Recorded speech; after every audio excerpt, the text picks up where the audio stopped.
بسم اللہ الرحمن الرحیم۔ السلام علیکم ورحمۃ اللہ وبرکاتہ۔ جی ہاں ناظرین، لاس اینجلس میں جو 7 جنوری کو آگ لگی ہوئی تھی، تاحال اس آگ کے اوپر قابو نہیں پایا جا سکا۔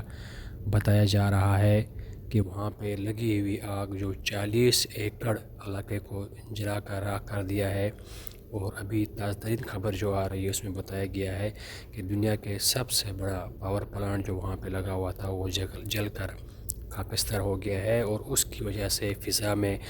زہریلی آلودگی پھیلی ہوئی ہے، اور وہاں کے فائر فائٹر اور وہاں کے مکین جو ہے ان کو سانس لینے میں بڑی مشکلات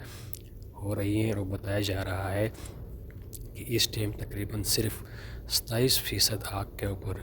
قابو پایا جا چکا ہے، اور اس ٹائم امریکہ جدید ترین ٹیکنالوجی استعمال کر رہا ہے، جدید ترین قسم کے ہیلی کاپٹرز وہاں استعمال ہو رہے ہیں، لیکن وہ آگ کو قابو پانے میں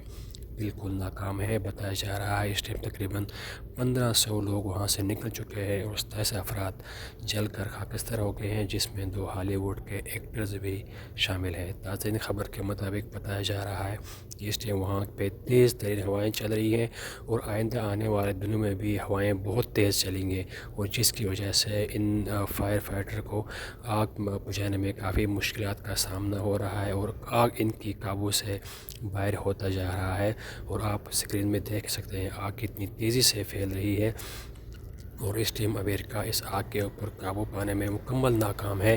جدید ترین ٹیکنالوجی، جدید ترین ہیلی کاپٹر استعمال کر کے بھی وہ آگ کے اوپر قابو نہیں کر پا رہا۔ بتایا جا رہا ہے تیز ترین ہواؤں کی وجہ سے وہاں پہ آگ بڑی تیزی سے پھیل رہی ہے، اور ابھی تک صرف 27% آگ کے اوپر انہوں نے قابو پایا ہوا ہے، اور آنے والے ہفتوں میں بتایا جا رہا ہے کہ ہوا کا دباؤ مزید تیز ہو جائے گا، اور جس کی وجہ سے ان لوگوں کو آگ کے اوپر قابو پانے میں کافی مشکلات ہیں، اور آگ مزید